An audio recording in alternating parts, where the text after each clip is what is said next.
Hi, I'm Venessa Giunta. I am an author and an editor and an all-around like to talk about things person and a little awkward sometimes. One of my favorite things to do is talk to authors, right? I love talking to authors about their process, their writing, their careers, their marketing, all those things. And I really love just sitting down and just talking about stuff. I mean, communication is my love language.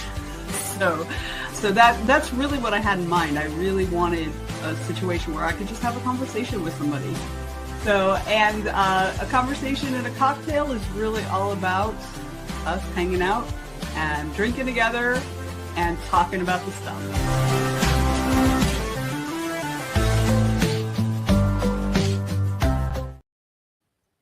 Hey, everybody. Hello, hello, hello. Welcome into a conversation and a cocktail. I'm a little flustered. I literally just got in here like 3 minutes ago because I was having tech problems.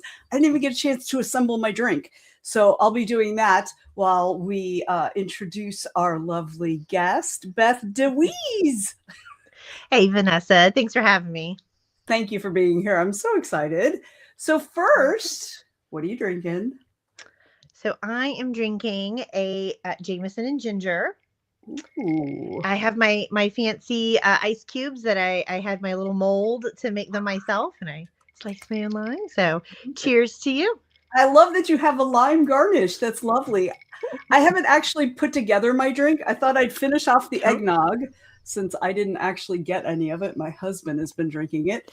And to add to that, so I'm going to do that now, is a ginger snapped cookie mead. So I'm going to just like chug this on in there. This is from Viking Alchemist, which is our local meadery. Well, one of our local meaderies. We've got a couple. So we got a lot of folks out in the chat. Joe is behind the scenes as always. There's Rosie J. Potter. And Anita is here. Hello, hello, hello. And acting like Kirby. Hi. Welcome in. Mary Franklin, hello. I see Miss Ariel's here. Look, you have a fan. You have your whole fan club here. Yay! Thank you, everyone. I'm so glad you're here. And Mr. McDonald. Oh, yes, Rosie. I don't know if it's yum. I actually haven't put it in my mouth yet. I'm going to find out. All right. We're going to go with this. It's going to be good. And I see James McDonald is here, and so is Emily. Hi, y'all. Hey, everybody. Okay, I'm gonna C-Cell Sky from OFS. I'm assuming you know what that is. I do. It stands for Obsidian Flame Society. It is a writer collaborative that I'm a part of. So, hey, Sky, it's good to see you. And I recognize several names from my local writers group, which is just such a testament to the power of community. So, big heartfelt thank you to everyone for showing up tonight. I really appreciate it. Yes. We always love having new folks come in. So my name is Venessa Giunta, for those who don't know me, and there are a few out there who don't. This is obviously my show. I invite indie creators of all stripes, but mostly authors, in to talk about their creative life or just life in general. We get up to all kinds of shenanigans here. So Beth, my first question to everybody is always, so a lot of us like started out writing very young, and some of us didn't, and some of us came into publishing early, came into publishing late. So my question to you is, what was your radioactive spider bite into writing or publishing? Your choice. Well, I don't know if I have a single spider bite moment to share. I would say I've always been a word person. I have a core memory of 5th grade. You know, they do the stars in the hallway of the school, and I got the writing star for 5th grade. So I've always been sort of verbal. And I remember in undergrad, I was recruited into my university's writing center.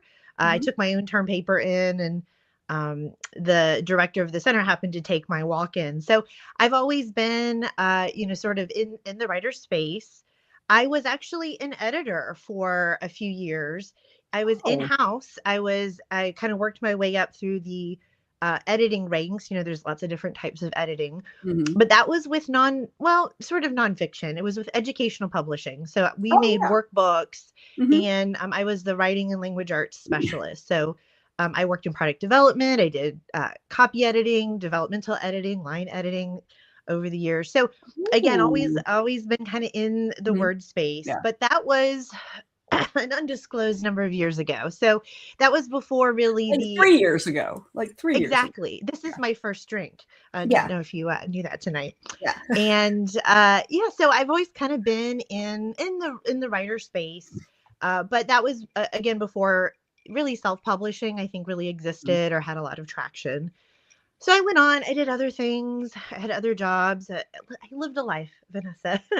And then really, I think what really was my catalyst recently that got Mhm. me into writing novels is really, I've always loved romance. I'm a romance writer. And um, I was going through infertility treatments.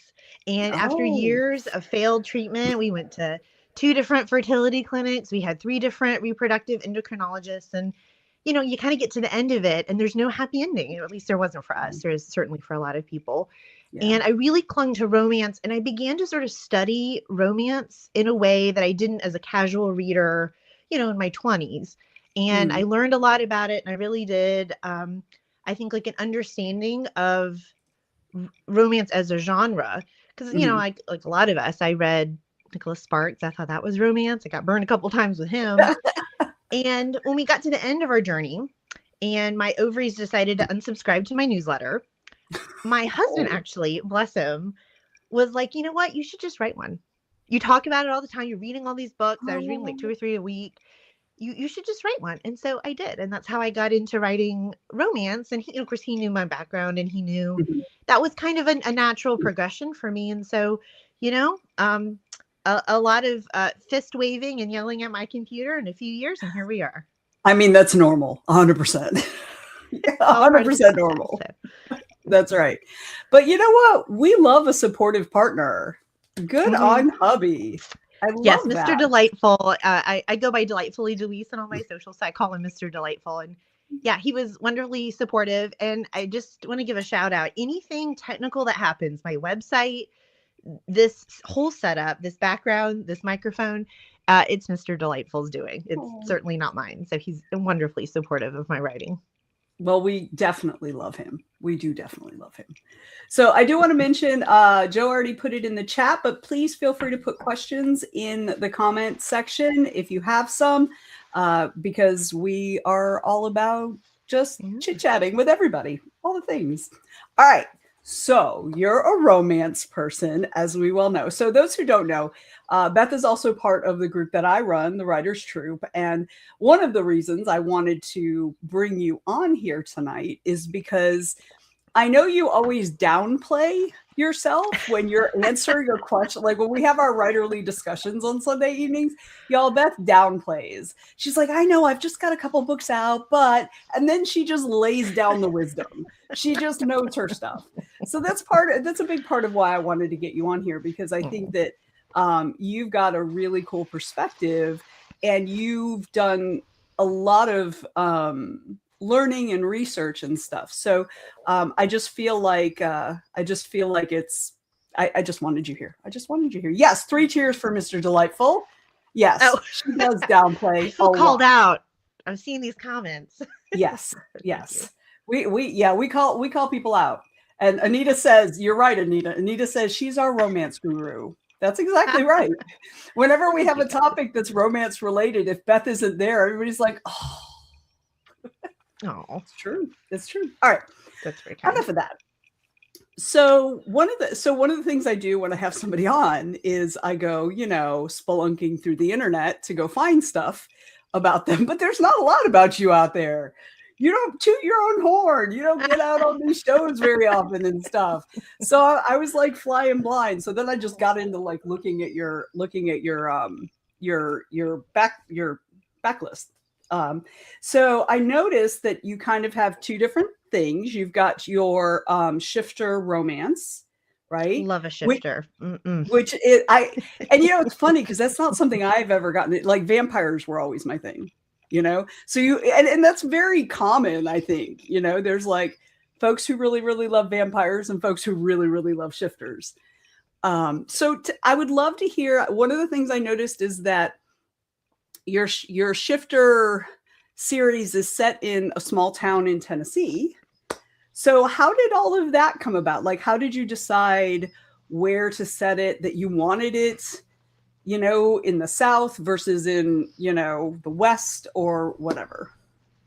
Yeah, no. So my entire paranormal universe, all of my books, even if they're not in my main trilogy, are set in the universe of Howling Forest, Tennessee.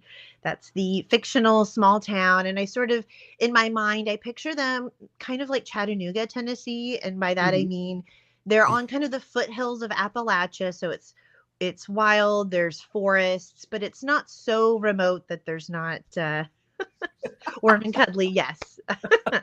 um, and I like a small town, and I also in paranormal romance, it's other than the supernatural beings, you're set in the real world.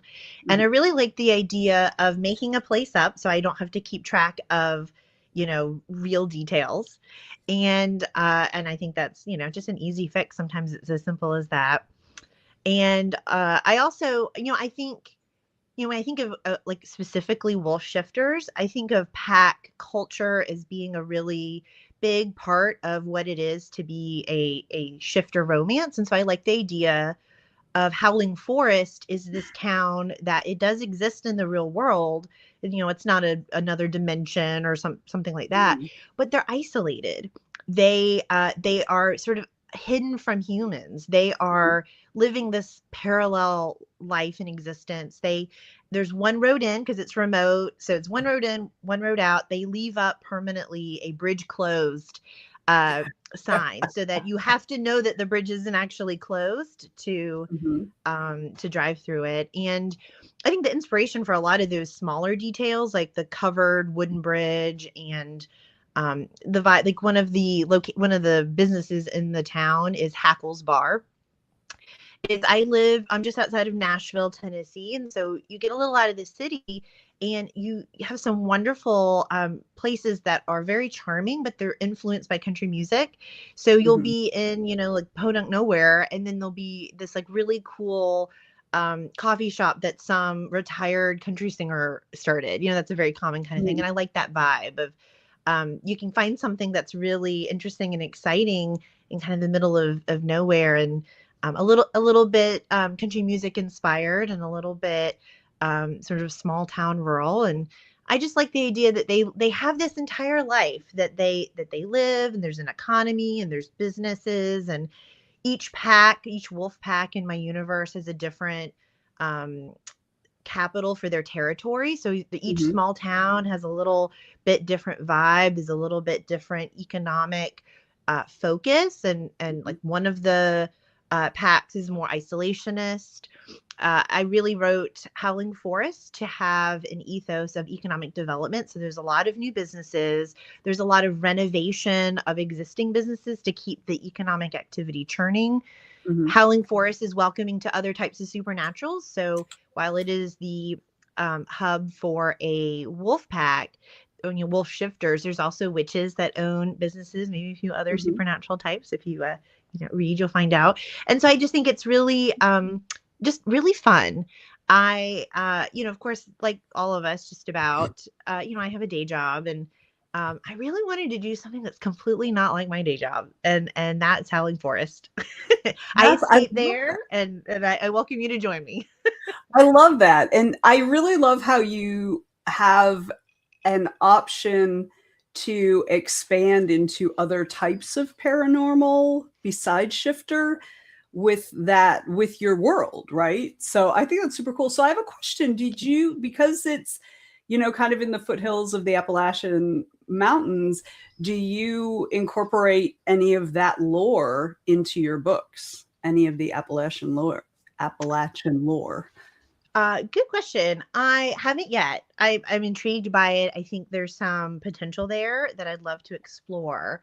But I don't want anyone to like I like creating stuff from scratch, and maybe Mhm. that's the ego maybe I don't bring to the Sunday night Zoom calls. I bring it to my writing, and I just like making up my own lore, and I find a lot of fun in that. And so yeah, I'm open to it. And somebody watching tonight has some Appalachia lore that I think would be really fun to play with. Hint, hint. If you're watching, you know who you are. So I'm not saying it won't Now I happen, want to but know. She's like, I'm not going to call them out. However, but yeah, I like to play. nice. Yeah, I love that. I'm the kind of person I like take lifting lore from lots of different places. That's my thing. I love delving into like mythos and things that I didn't learn when I was younger. Because we all learned on Greek and Mm-hmm. Roman and and all that. But I like pulling in I like reading about like Korean myths and Russian Mm-hmm. myths and other Slavic myths. Ooh, y'all, that's some big stuff. The Yeah, Slavs, they've got some serious monsters in their lore. I want to they do. say. They have some cool stuff. And when I love travel, I did a lot of traveling, especially in my 20s, and that always impressed me when I went to Asia because growing up I'm from North Carolina, and um, you just don't learn about other lore.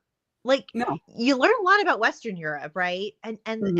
And British that's and it. all that, but you don't really, at least I didn't in the public school system in North Carolina learn about, but they like serpents are a good thing. They have nagas, Mhm. and it's just a totally different view of time, and different, each like the stories they tell their children have totally Mhm. different morality, and it's just fascinating. So um I love that, and I think that's really exciting, and good for you for kind of getting out of just the bubble of like the things that we Yeah. know and are familiar with. I think that's really I think cool.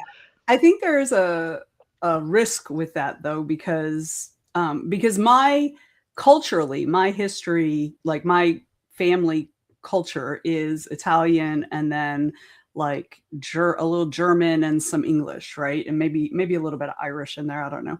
But so like I am cognizant of the fact that if I'm going to delve into other cultures' lore, I have to do it respectfully, Hmm. and I have a certain so like I'm a little that's something that I feel not intimidated by, but I try to be very aware of it. And it does have a little bit of it feels like I don't want to step on any toes and I don't want to get it wrong, so there's some stress to it sometimes. Yeah, yeah, Sometimes.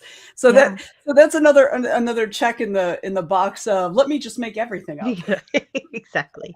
You don't Well, have to worry. and and I will tell you, not only do I have a deep and abiding love of all things Xena, Warrior Princess, and I loved the Greek myths, but my first love of romance novels came from reading historical romance.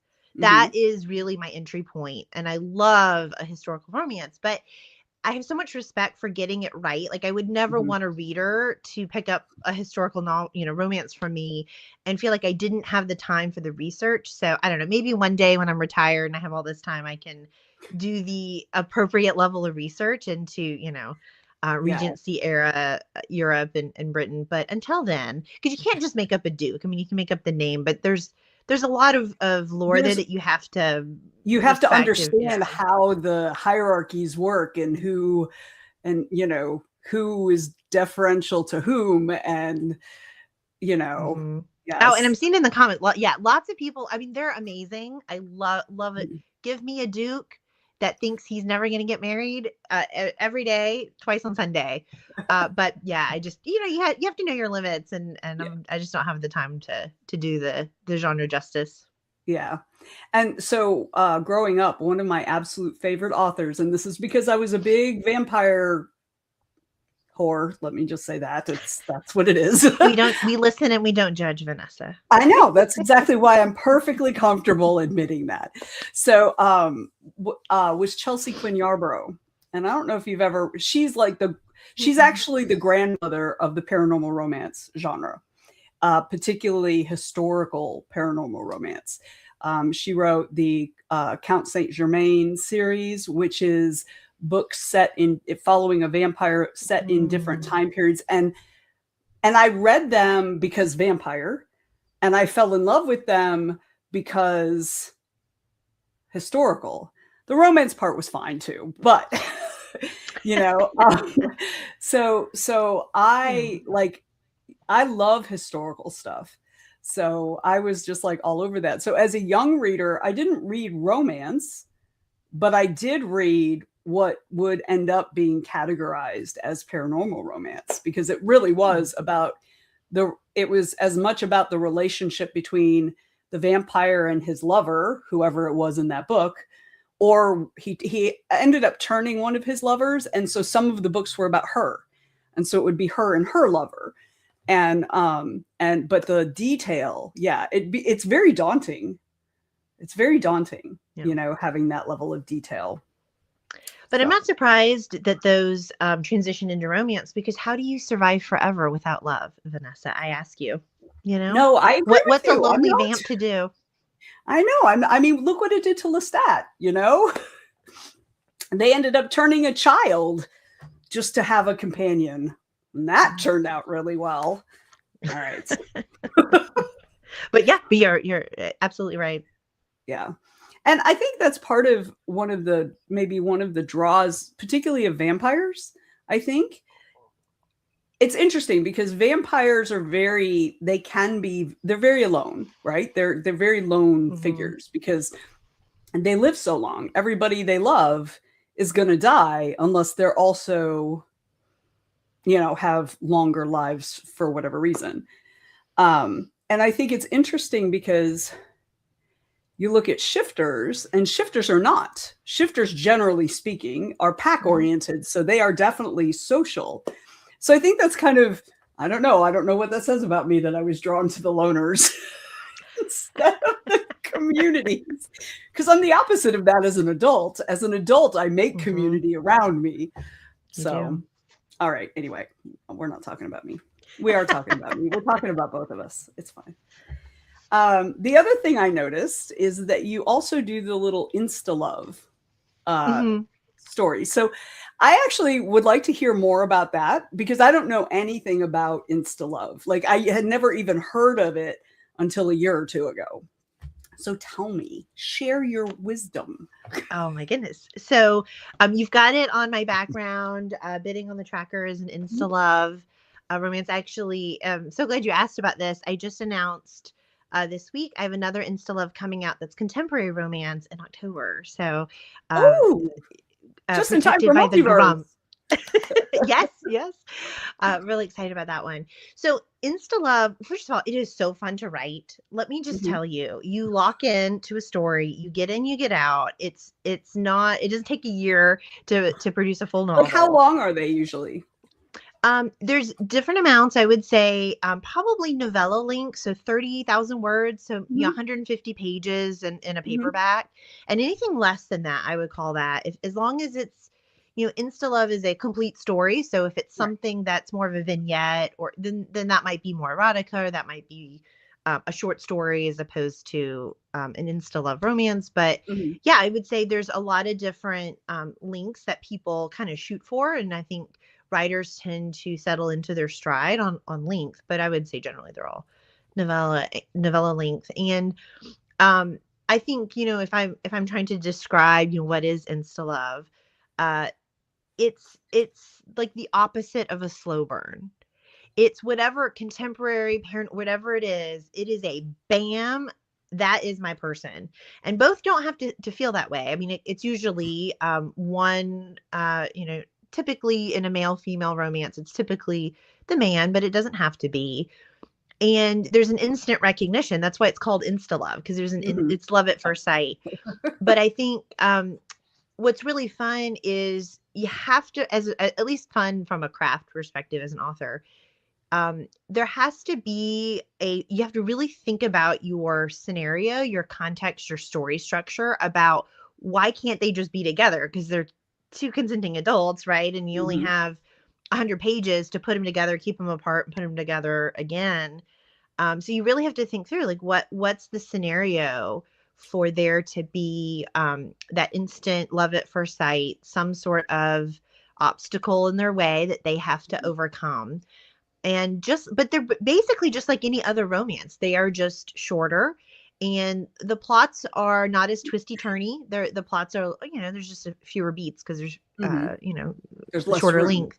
Right. And I also think that they tend to be, and I'm painting a broad stroke here, they tend to be really fun because you kind of just have to get a little unhinged to pull it off. And like, that is just delicious. And I think that's why readers like them. Exactly what do you mean by unhinged? I think you can have a lot of fun playing around with, like, for example, it's called Bidding on the Tracker because there's a bachelor auction. And you have to really, I just think that's just really fun. I don't know that I'd have a full 350 page novel around a bachelor auction. I just don't think there's quite enough there. That would just have to be like one scene. It would be a plot, beat, like a chapter. Exactly. But you can really focus the story around Unhinged. Okay, so not like Unhinged the book. Full disclosure, there's that's a different genre. Looking in the comments here on the video, but you can get really exaggerated, you can get really wild, you can get really like, for example, there's a lot of insta-loves around mail order brides, and I think that's so fun. And you don't see a lot, I mean, not never, right? But I don't think you see a lot of mail order bride setups for full novels, right? Like, I think you can kind of have that play in insta-love, because you get in, get out. It's really fast, it's really engaging, it's snack-sized romance. And so I think if you've only got an hour to read a story, I think a lot of authors go big or go home in that story. And that's what I mean by unhinged, is I think there's a creative license to just go for the gusto on your setup, your plot, your plot turns. And I think readers show up for that. So you're almost rewarded for being that way. There's no tension with the reader. I think that's sort of a mutual understanding on, like, these are just like a wild ride for your lunch break, or exactly. And they're really fun to write. And I hope to write more. I'm glad you asked about that, because I'm looking forward to it. And Protected by the Grump is a lot of insta-loves have multi-author collaborations. So Bidding on the Tracker was multiple authors. So is Protected by the Grump. Small town. So is it like a shared world, and everybody writes a story of different people in that place or whatever? Okay, that's cool. Exactly. And each author has their own book and has their own style and voice, and how much the world is shared can vary a lot. Sometimes it's a loose connection, sometimes it's a theme that's shared, sometimes it's a setting or a place. So yeah, nice, awesome. So we hook you and we reel you in. We love that, right? So I'm going to grab James's question first, but Ariel, I do see yours. But James wants to know if you see a lot of age gap or reverse age gap in these insta-love type books. Oh, it's huge. So there's age gap, and then there's also daddy is really big in insta-love, and I think they're very similar, but they're you can have an age gap without having a daddy kink in it. So I think they are a little bit different, but that is a really good example. I'm so glad for this question, because that's a really common reason to keep them apart. That doesn't take a lot of explanation. If he's a lot older, you don't need chapters and chapters to build up, some sort of sorted backstory that's keeping them apart. Like, that's a really easily digestible obstacle. Exactly. Yeah. Nice. So it really kind of makes me think, just the concept of the insta-love. It's like romance historically has never really been known for having short stories and things like that, whereas science fiction, fantasy, horror, like for decades, generations even, there have always been markets for short fiction. And one of the things short fiction does is it teaches you how to really zero in, like you were saying, zero in on what you're trying to accomplish, without a lot of extraneous stuff, because you've got a limit. And so it's interesting because, like, I used to edit erotic romance for like a decade when for one of the really big e-book publishers in the earlier part of the, Very indie cool. publishing scene. And so, and we allowed anywhere from like 40,000 to 80,000 or whatever. So, you could get the novella length and everything. So I was much more connected to the romance community during those years. And that was something that I clocked, was that there's no short fiction, there are a few short, there are like anthologies here and there, Sure. but especially back then, there were no common markets. You didn't have a magazine, for example, that published short romance fiction or anything like that. So, and one of the absolute strengths of the romance genre, of the romance community, is that they make what they need. Mm-hmm. If y'all need a thing, Mm-hmm. y'all make the thing. Romance, and for those who don't know, romance readers are why we have ebooks. The romance community is what, when ebooks first started, you would think that the science fiction community would glom onto them, but you would be wrong. They turned their noses up. It was the romance readers that created the market for ebooks. So romance readers and writers, y'all make what you need. You guys are like the original MacGyvers of the publishing industry. So I'm just giving you props. Innovation is sexy, Venessa. What can I tell you?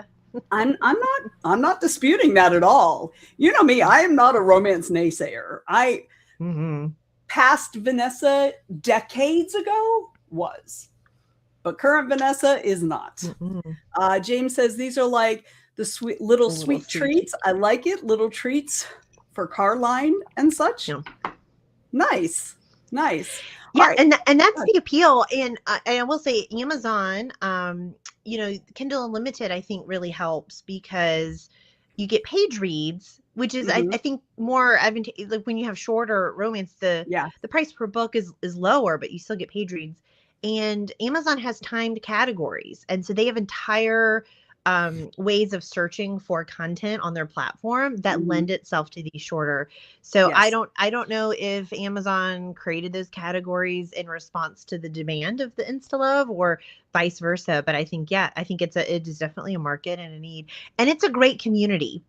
I will say there's a Facebook group. I'm in it. I'm not an admin or anything, so I can't take any credit for it. But the Writing InstaLove Facebook group is really a wonderful writer community around this type of shorter fiction. So that's a plug for anybody that wants to learn more about it. Writing InstaLove. That's cool. That's cool. So, and this is just for my own personal interest. So is InstaLove, so there's a lot of eroticism in some genres of romance. So is InstaLove, does it like, does it run the gamut of all different kinds of romance, just like regular romance? Or does it? Yeah, I mean, you have Amish InstaLove romance, you have sweet romance.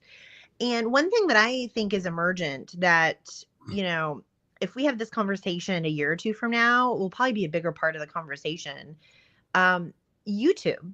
So there's a lot of sweet romance because YouTube, doesn't allow adult content, right, with the terms of service.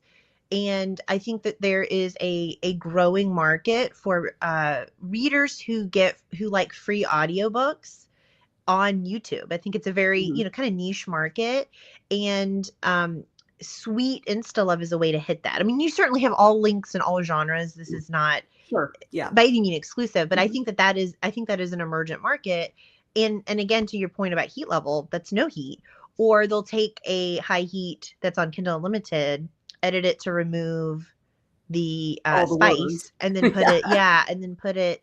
So if you enjoy the story, you can get the full, kind of cross promotion. But I think that's like something people don't necessarily talk about, but I think that's really emergent. And I think there's a lot of folks who get their audiobooks that way off YouTube. Yeah. And I do know that a lot of authors, part of their YouTube presence is simply reading their books, so I just think that's fabulous. That's just one of those avenues that you don't necessarily think of, you know? Yeah, because YouTube incentivizes frequency of content. They want you to post a regular.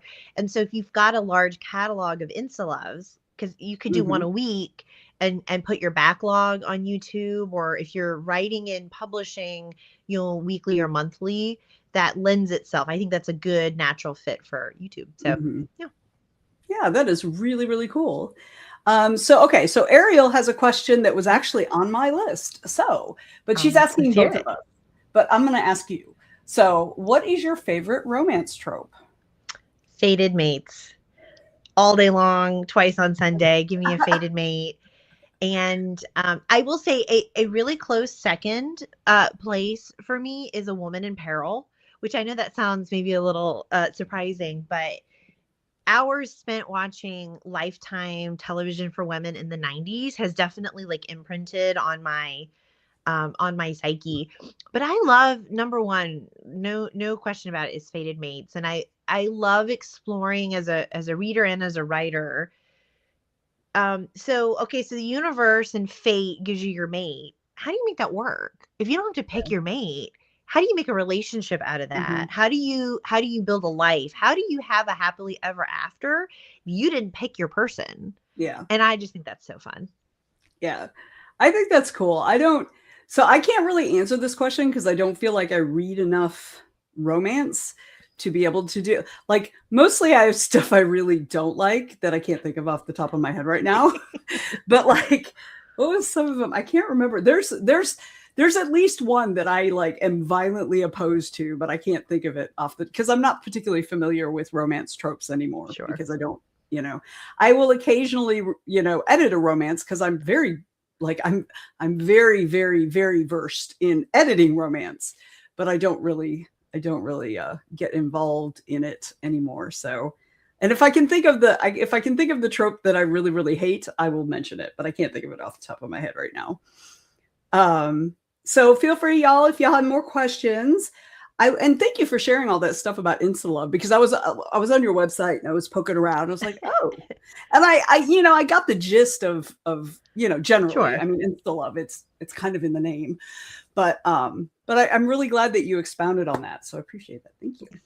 Well, and another plug, if anybody watching is really curious, because again, this is not an affiliate code. I don't know these people and I get no money from it. But in March of this year is Insta-Love University, and it is an online convention. And I already mentioned the Facebook group for writing Insta-Love.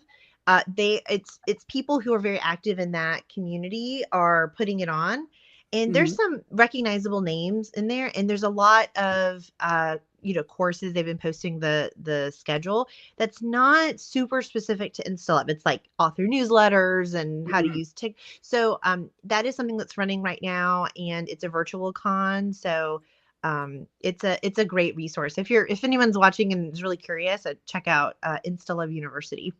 Nice. That is super cool. Ariel knows me really well.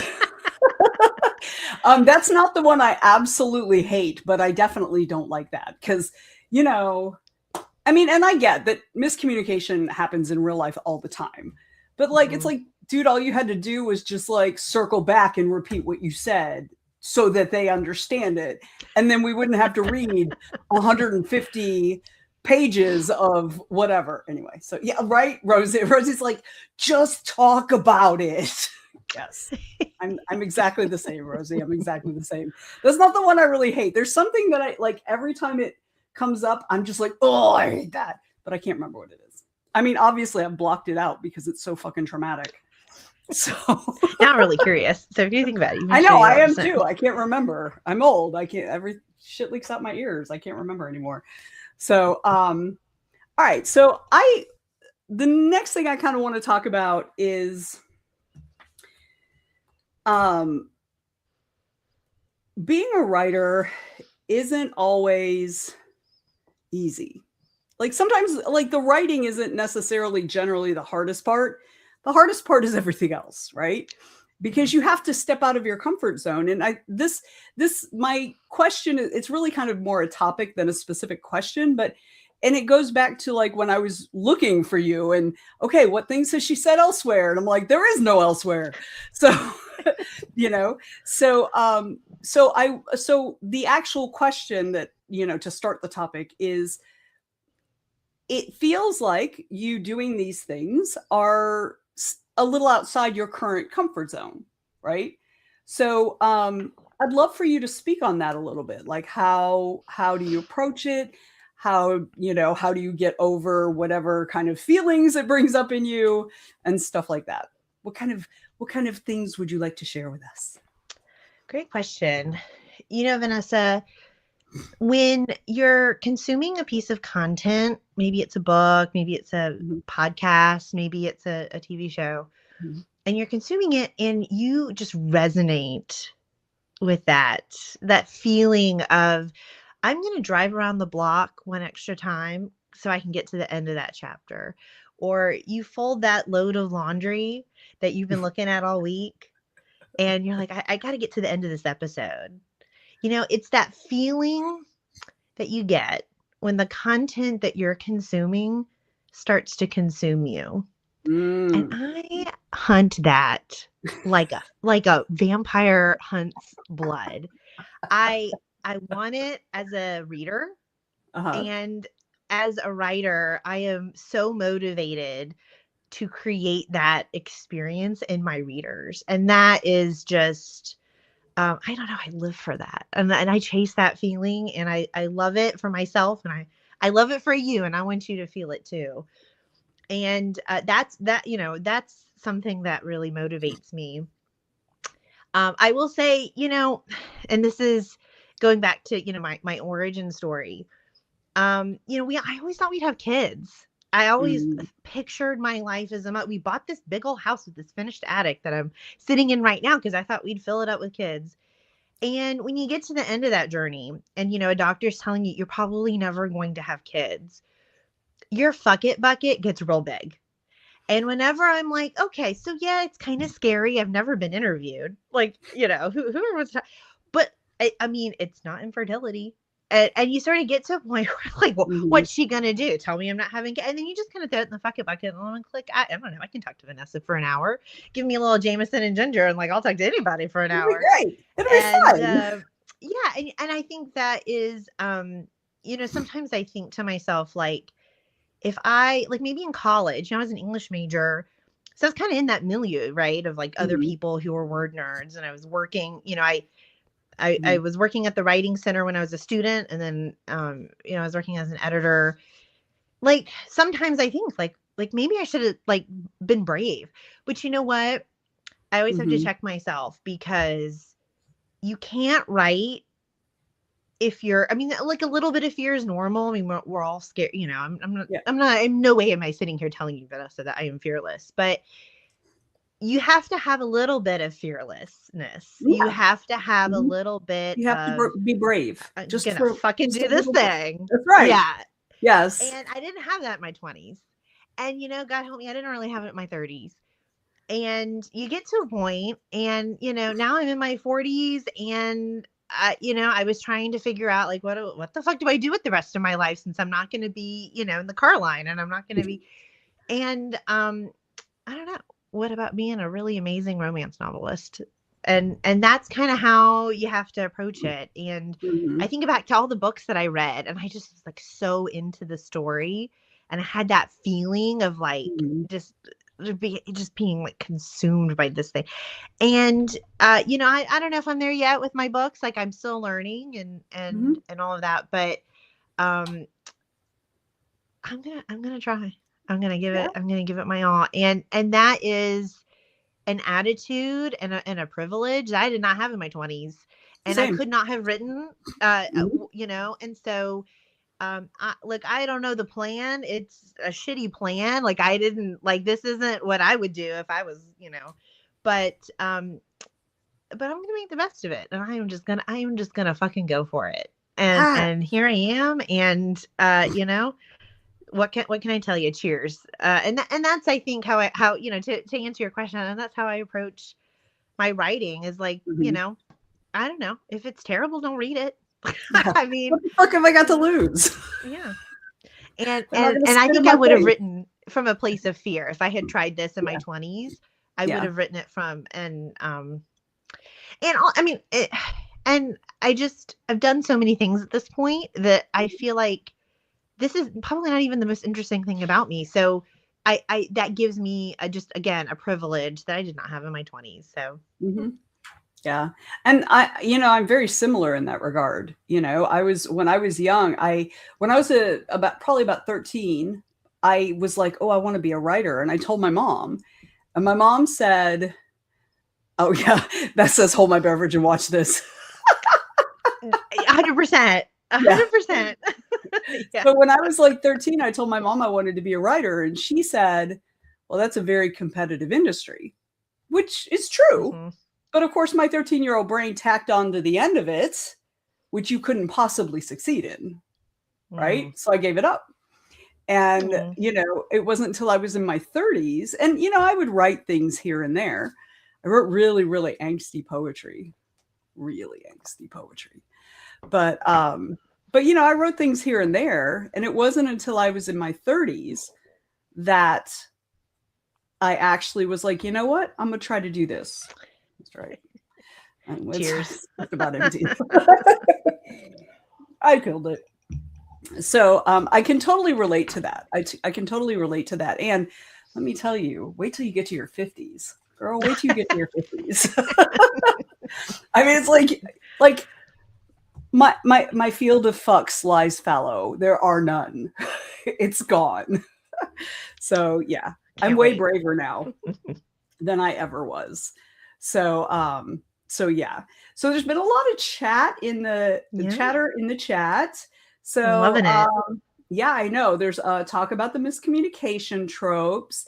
Rosie says, I love miscommunication on a sitcom like Frasier because it's always like them missing each other and assuming and miscommunicating. But in a book, it just doesn't work the same. Joe Frasier, by the way, great callback. Yeah. The only thing is, Kelsey Grammer's turned out to be an asshole. So that's kind of annoying. 90s Frasier, we like. Yeah. Joe is, I'm personally over Friends to Lovers. You know what I think it is that I hate is enemies to lovers. Cause that just gets me, irritates the crap out of me. Cause I don't like that. I don't like the concept of it. I mean, I'm not bagging on anybody who likes it, who reads it, who writes it. Do what your heart tells you. But for me, I don't like that one at all. And Rosie tells Joe not to read her book then. James says, I don't love the pretending to be poor billionaire thing and all that vertical dramas that picked up. Joe tells Rosie that maybe she'll win him back to liking Friends to Lovers. Rosie says, I'm obsessed with vertical dramas right now. It doesn't even matter what it is. I think I watched 20 this week. I had to put myself on detox. I don't even know what a vertical drama is. What is a vertical drama? Somebody define it for me. I don't know what it is. Rosie says, maybe she will get you back. James said, James, I don't know so James says, and Joe put it on the thing, but it was before you started talking about, more recently about your infertility, about how nothing is as bad as being told you couldn't have kids. It was right before that, but I don't remember what it was, but he said, that might be the best clip I've seen in a hot minute. If there's a trailer for this, that should be it. Well done. Oh no, guys. It wasn't. I don't know what it was. We'll have to go back and watch it was right. It was right before you started talking. Timestamp it. Yeah, right when I asked about getting outside your comfort zone. It was what you said. I think right after that. Well, thank you, James. Yes. Erica says, I stick to the commercials because I don't want to have to detox. Sorry, Joe. Joe doesn't know what I'm doing and reading in the chat. It's the zero fucks thing. That's what you were talking about. You were talking about not having any fucks. So poor Joe doesn't even know what I'm going to be reading next. And so he's trying to put shit up and I'm just reading something different. Erica says to Rosie, I stick to the commercials because I don't want to have to detox. James says, oh, Rosie, I get it. I got wrapped up in a couple of them that sent me right down this romance reading rabbit hole I am in. I have read James. I have read 20 books in 3 days while recovering /sick. Actually read. Wow. Rosie says one of my lit agency siblings had one of hers sold to Real Short, and it came out this Wow. week. So I got dragged back in, and then the commercials get me, and I have to go find them. Hope you're feeling better. This is the hold my beverage. Rosie's throwing out beverages. Other Rose says, good for you. And I think any trope can work if it's done right, even miscommunication. Absolutely. Absolutely. Let's see. Erica says, reels but drama.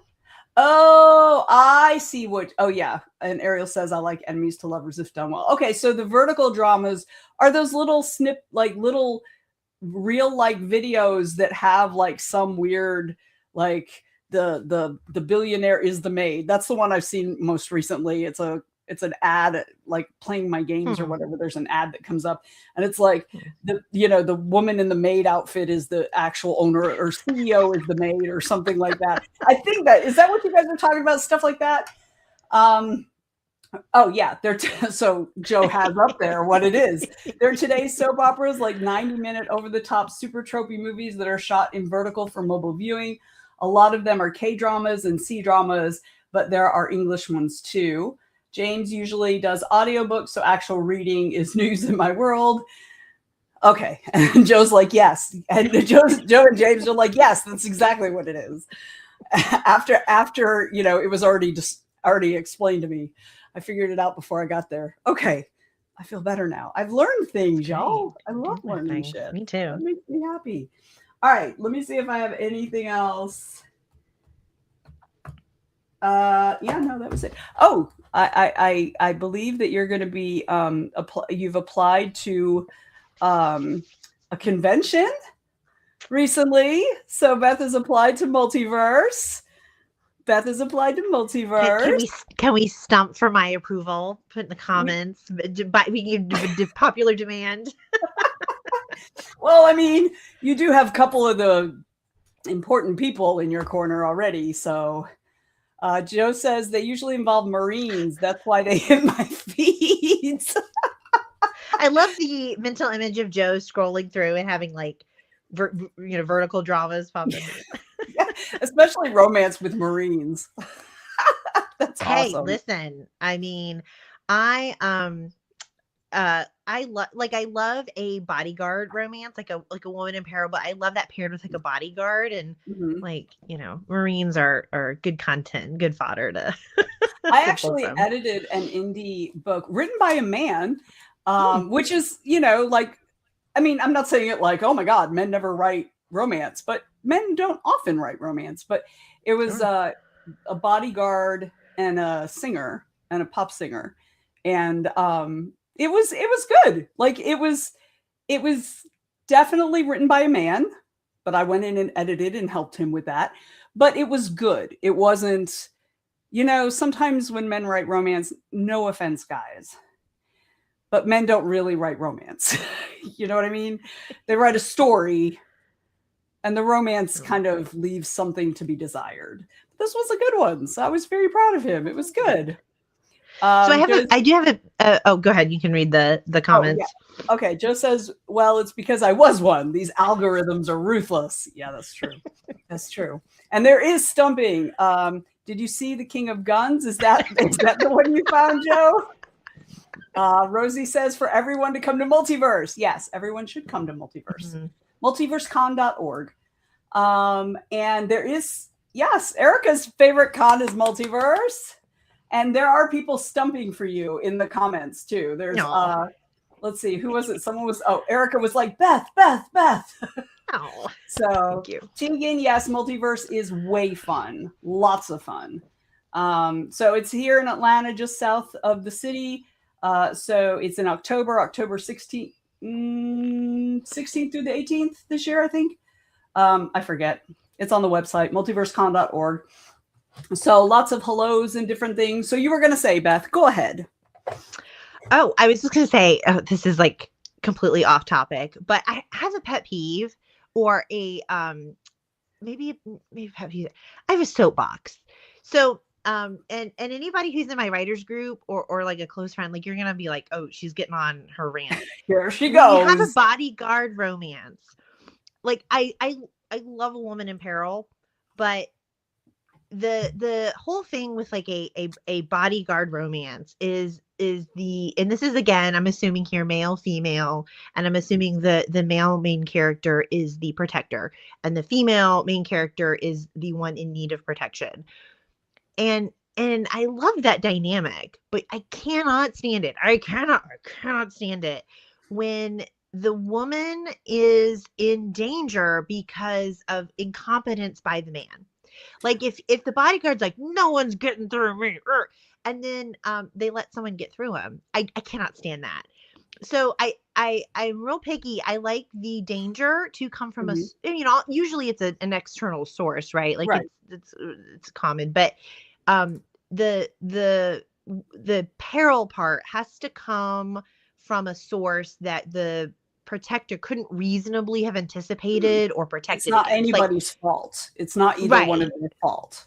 Like, well, it can be her fault. Like, I'm fine if she does something dumb, or if she hides a secret and he doesn't know she's in, something like that. I mean, there's a lot of different ways to do it, but I feel like a lot of bodyguard romances, because they're very popular, but like, I can't fall for the guy if he's incompetent. And that's my hill to die on, Vanessa. I will hear no arguments to the contrary. I'll back you up on that. I'll be up on the hill with you. I can get behind that. I can get behind because they're everywhere. And like, I don't care if he gets shot in the process. You let her get kidnapped and you knew she had a stalker. No, sir.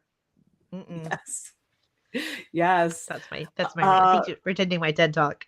Rosie says, this is your TED Talk. So Rosie says the messages I've gotten from Beth while she's reading these bodyguard romances lately can confirm she cannot stand it. Yes, why would she want to jump your bones if she's in danger because you fucked up?